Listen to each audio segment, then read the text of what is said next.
오늘 우리가 읽는 시편의 내용은 우리가 신약 성경에서도 우리가 기억하는 말씀이 기록됩니다.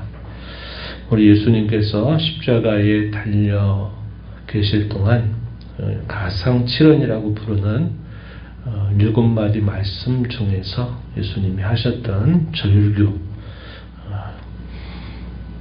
성부 하나님으로부터 버림을 받고 또 그 죄값을 당하시고 저주를 받으시는 그런 상황 속에서 부르짖는 그 말씀이 우리가 잘 기억하는 말씀이 될 겁니다. 오늘 본문 1절에 소개되죠. 나의 하나님이여 나의 하나님이여 어찌 나를 버리셨나이까.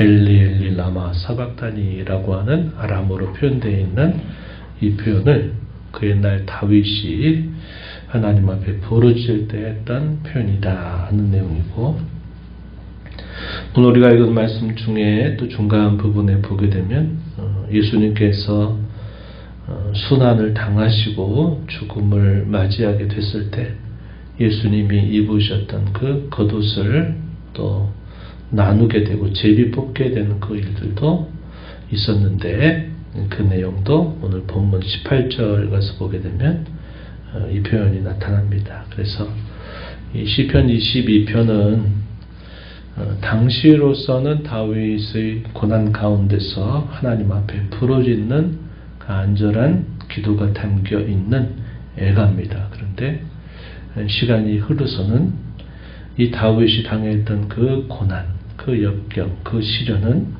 예수님께서 우리를 위해서 당하셨던 그 고난, 그 시련을 예표하는 메시아 예언을 담고 있는 시편이다. 이렇게 우리가 알 수 있겠습니다. 그 옛날 다윗이, 그리고 우리를 위해서 이 땅에 오신 예수님이 당하신 그 일뿐만 아니라 예수님 믿고 따르는 성도에게도 역시 이러한 공경과 고난이 있을 것이라는 겁니다. 그러할 때 다윗이 하나님 앞에 부르짖었던 것처럼 우리도 하나님을 향하여, 구원의 하나님을 향하여 부르짖는 그런 신앙의 자세를 배워야 된다는 것을 본 시편은 우리에게 잘 가르쳐 줍니다.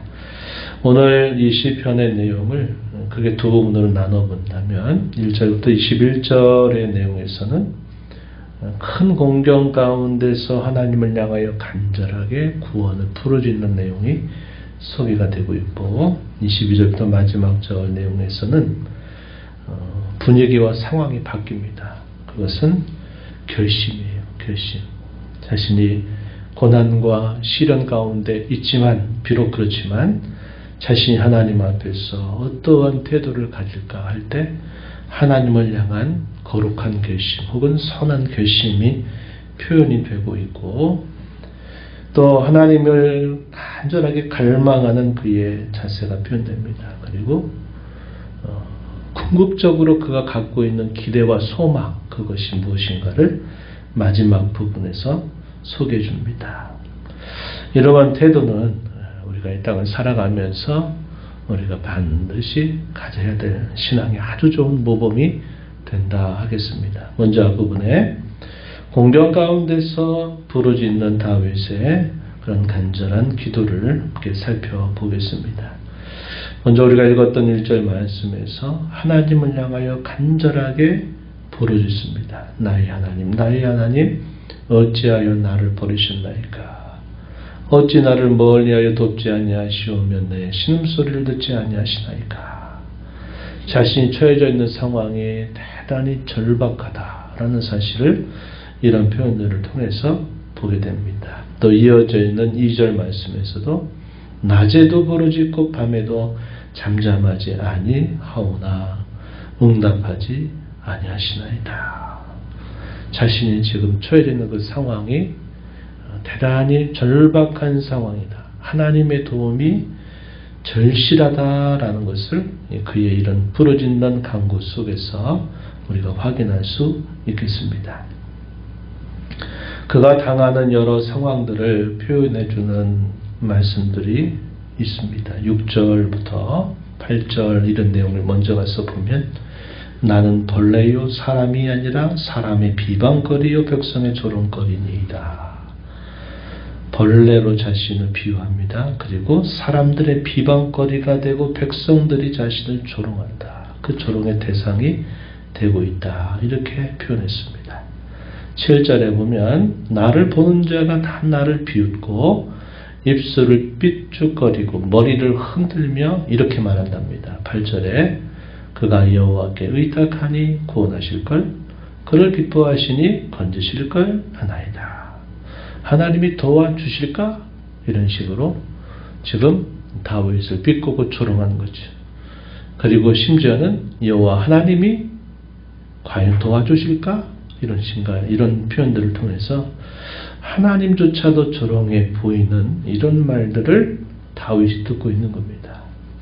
자신이 당하고 있는 고난과 고초도 괴로운데 자신이 그토록 의지하고 또 자신이 그토록 사랑하는 하나님의 이름조차도 조롱거리로 삼는 그것에 대해서 견디기 너무나 힘들어하는 다윗의 모습을 보여주고 있습니다. 또 12절 이하에 가서 보면 말할 수 없는 그런 그의 고초를 우리에게 떠올려주는 표현들이 등장합니다. 12절에 보면 많은 황수가 나를 에워싸며 바산에 힘센 소들이 나를 둘러쌌다. 내게 그 입을 벌림이 찢으며 부르짖는 사자와 같다고 고백했습니다. 또 14절에 나는 물같이 쏟아졌으며 내 모든 뼈는 어그러졌으며 내 마음은 밀랍 같아서 내 속에서 녹았다. 이렇게 말합니다. 또 15절에 내 힘이 말라 질그릇 조각 같고 내 혀가 입천장에 붙었고 또 주께서 나를 죽음의 침투 속에 두신다. 이렇게 그 심적인 고통을 표현했습니다. 16절에서는 개들이 나를 에워쌌으며 악한 무리가 나를 둘러서 내 수족을 찔렀다. 이렇게 말합니다. 그러면서 거기 18절 아까 소개했던 말씀 내 겉옷을 나누며 속옷을 제비 뽑나이다. 이렇게 표현합니다. 그래서 자신이 지금 말할 수 없는 악한 자들에 의해서 맹렬한 공격을 받고 있고 자신은 자기의 힘으로 그 어떤 것도 할 수 없는 옴짝달싹할 수 없는 그런 상황 속에 있다는 겁니다. 이것이 예수님의 고난에 대한 일종의 예표와 같은 그런 상황이었다 하는 것을 말해주고 있는 것이죠. 그가 이러한 상황들을 겪으면서 하나님 앞에 간절하게 더욱 구원을 호소하는 것입니다. 먼저 지나간 날들 동안 하나님께서 베풀어 주셨던 구원의 손길을 회상하죠. 3절부터 5절에 가서 보시면 이렇게 말합니다. 찬송 중에 거하시는 주여 주는 거룩하십니다. 우리 조상들이 주께 의뢰하고 의뢰하였으므로 그들을 건지셨습니다. 그들이 주께 부르짖어 구원을 얻고 주께 의뢰하여 수치를 당하지 아니했습니다. 이렇게 말합니다. 지나간 과거 속에 하나님께서 공경 가운데 구원하셨던 그 구원의 손길을 회상하면서 하나님은 구원의 하나님이셨습니다. 이런 고백을 하게 되고 또 9절 이하로 가서 보게 되면 이런 표현들이 있어요.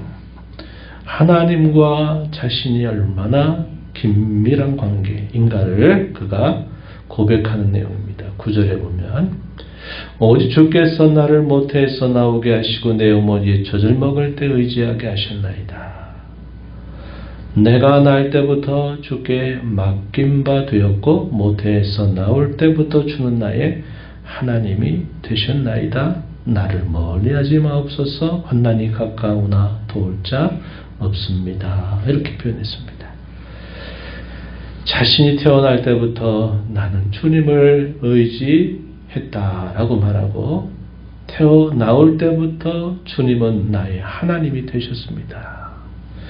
하나님께서 자신이 태어날 때부터 자신의 의지가 되셨고 자신을 돌보시는 분이셨음을 고백을 하고 있는 것이죠. 그러면서 그 하나님을 향하여 나를 멀리하지 마옵소서. 환난이 가깝습니다. 이렇게 표현하면서 구원을 호소합니다. 또 우리가 읽은 말씀으로 뒤편에 가서도 또 그런 표현을 말하고 있어요. 19절에서도 이렇게 표현합니다. 여호와여 멀리하지 마옵소서. 나의 힘이시여 속히 나를 도우소서. 내 생명을 칼에서 건지시며 내 유일한 것. 1번 내려가면 내 생명이죠. 내 생명을 개의 세력에서 구해 주소서. 나를 사자 입에서 구원해 주소서. 이렇게 하나님 앞에 간절하게 구원을 호소하는 간구를 올리게 됩니다. 여기까지는 그가 처해져 있는 상황, 그리고 하나님께서 지나간 과거에 자신뿐만 아니라 조상들이 공경 가운데 있을 때 건져주셨던 하나님의 구원의 손길, 자기가 태어날 때부터 그는 하나님께 의지하는 자가 되었다는 사실을 고백하면서 하나님이 나를 멀리하지 마시고 나를 구하시고 원수들의 손으로부터 나를 건져주소서, 이렇게 간절하게 부르짖는 내용이 소개되고 있습니다. 그러면서 22절 이하로부터는 반전이 생겨요. 어떤 반전이냐? 아까 말씀을 드렸듯이 결심합니다. 비록 자신은 그러한 공경 가운데 있을지라도 나는 하나님 이렇게 하겠습니다. 그러면서 또 다른 사람들을 오히려 여호와 하나님을 찬송하기를 독려하는 모습을 보여주고 있습니다. 반전이 생겨요. 22절 한번 보세요. 내가 주의 이름을 형제에게 선포하고 회중 가운데서 주를 찬송할 것입니다. 여호와를 두려워하는 너희여 그를 찬송할지어다. 야곱의 모든 자손이여 그에게 영광을 돌릴지어다. 또 그를 경외할지어다. 이렇게 말합니다. 그래서 이러한 그의 다윗의 표현들은 한편으로 자신이 그런 공경 중에도 여호와 하나님을 향하여 결심하는 그의 다짐이 표현되고, 다른 사람들조차도 구원의 하나님 여호와 하나님을 찬송하기를 촉구하고 초대하는 그런 태도를 그가 취하고 있다 하는 것입니다. 그 하나님은 언제든지 겸손한 자, 여호와를 찾는 자, 여호와께 부르짖는 자들을 하나님은 언제나 들어주시고 하나님은 도와주시는 분이시다 하는 사실을 또 말합니다. 24절 그는 공고한 자의 공고를 멸시하거나 싫어하지 아니하시며 그의 얼굴을 그에게서 숨기지 아니하시고 그가 부르짖을 때 들으셨도다. 하나님은 그러한 성품, 변치 않는 그러한 성품을 가지고 계신 분이시다. 이렇게 말하면서 겸손한 자, 여호와를 찾는 자가 복을 받게 될 것이라고 하는 확신을 표현합니다. 그러면서 그가 궁극적으로 갖는 소망 혹은 하나님이 그에게 주신 그 약속을 멀리 내다보고 있는 겁니다. 이 내용이 27절부터 마지막 절 내용에 소개돼요. 한번 보십시오. 27절에 땅에 모든 끝이 여호와를 기억하고 돌아오며 모든 나라의 모든 족속이 주의 앞에 예배할 것입니다. 나라가 여호와의 것이고 여호와는 모든 나라의 주제가 되신다. 이렇게 말합니다. 29절에 세상의 모든 풍성한 자가 먹고 경배할 것이고 심지어 반대로 진토 속으로 내려가는 자, 곧 자기 영혼을 살리지 못할 자도 그 앞에 경배할 것이다. 절할 것이다. 이렇게 말하고 후손이 그를 섬길 것이고 대대의 주를 전할 것이고 모아서 그의 공의를 태어날 백성에게 전할 것이다. 이렇게 표현했습니다. 이것은 하나님께서 궁극적으로 장차 행해 주실 그 일들을 이 다윗이 공경 가운데서도 궁극적인 소망으로 삼고 그가 하나님 앞에 고백하는 그 내용이 소개되고 있다는 겁니다. 오늘 우리가 주목해야 될 부분은 바로 이 후반부입니다. 후반부. 우리가 이 땅에 살면서 역경과 고난과 시련과 원수들의 많은 공격은 계속 우리가 이 땅에서 받고 살 것입니다. 그럴 때 우리가 어떤 마음을 가져야 되느냐. 그 공경으로부터 여전히 구원해 주실 하나님을 더 깊이 의지하는 자세를 갖는 것. 너무나도 마땅하고 지당한 우리의 태도가 될 것이고 더 나아가서는 그런 가운데서도 결심하는 겁니다. 내가 이런 공경을 이유로 삼아서, 내가 이런 어려움을 이유로 삼아서 내가 여호와를 떠나고 내 마음대로 해보겠다 하는 태도가 아니라 더 결심한 겁니다. 나는 그럼에도 불구하고 나는 이런 상황들 속에서도 여호와의 이름을 선포하고 여호와를 찬송하겠습니다. 다른 사람들에게도 여호와 하나님을 찬송하자고 나는 그렇게 촉구하고 독려할 것입니다. 이렇게 결심하는 거죠. 이러한 고백을 들으신 하나님이 얼마나 기뻐하시겠습니까?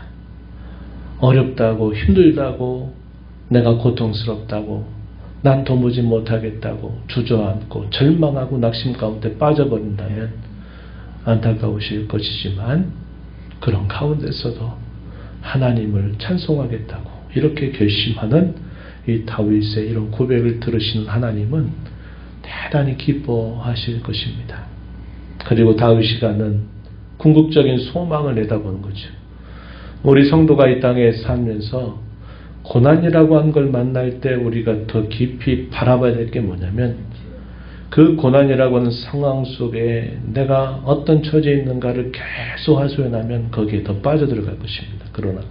그러나 하나님께서 궁극적으로 우리에게 약속하신 바 성도가 하는 궁극적인 소망을 고난 중에 더 바라보고 더 소망하고 그 약속을 붙드는 자세를 갖는 것이 그 고난을 이겨나가는 놀라운 힘이 된다 하는 사실이죠. 우리가 이 땅에 살면서 고난과 어려움을 만나면 우리의 시선이 어디로 향해 될까요? 하나님을 향해야 되고 우리의 시선이 또 어디로 향해 됩니까? 하나님 우리에게 궁극적으로 약속하신 영광스러운 그 복된 날을 우리는 더 소망해야 돼요. 우리가 이 땅에 살면서 안주하고 이 땅에 살면서 그저 세상에 아무런 일 없이 사는 것을 행복이라고 생각할 수 있지만 그러다 보면 뭘 잃어버릴까요? 우리의 참된 소망을 우리가 잊어버립니다. 우리가 찾아야 하나님을 간절하게 찾지 않아요. 그래서 하나님은 우리에게 때로는 시간을 두고 이런 고난과 역경도 겪게 하시고 이런 일을 통해서 우리의 시선을 하나님께 향하기를 기뻐하시고 하나님 우리에게 약속하신 궁극적인 소망이 그게 진짜 우리의 복이다라는 생각을 갖게 하신다고 한 것입니다. 이런 하나님의 손길, 또 그런 하나님의 손길을 굳게 신뢰하며 하나님을 향하여 결심하고 다짐하고 궁극적인 소망을 내다보는 다윗의 모습처럼 이 땅에 고난을 당하는 성도된 저와 여러분은 이러한 신앙의 모범을 따라 주님을 섬겨가야 될 것입니다. 이런 은혜가 함께하기를 진심으로 바랍니다. 하나님 감사합니다. 이 새벽 시간 저희들을 깨워주셔서 오늘도 말씀하신 하나님 앞에 저희를 가까이 부르시고 주의 말씀을 통해서 그 옛날 맹렬한 공격과 고난과 고초 가운데 있었던 다윗이 하나님 앞에 간절하게 의지하며 구원을 호소하는 에가의 시편을 함께 읽었습니다. 그러면서도 그는 그럼에도 불구하고 나는 여호와를 찬송하리라고 결심하고 다른 사람들로 하여금 여호와 찬송을 독려합니다. 궁극적인 소망, 주께서 이루실 그 영광스러운 약속의 그 날을 더 간절하게 바라보며 그 고난과 어려움의 시간들을 극복해 나가는 다윗의 모습을 봅니다. 오늘날 이 땅의 성도로 살아가는 저희들이 본받아야 될 좋은 신앙의 모범이 됨을 기억하고 그러한 신앙의 자세를 잘 배워서 하나님을 기쁘시게 해드리는 저희가 되게 주옵소서. 주 앞에 나와 기도하는 모든 심령들의 간구를 기울여 주시고 응답해 주시길 바라며 예수님 이름으로 기도하옵나이다. 아멘.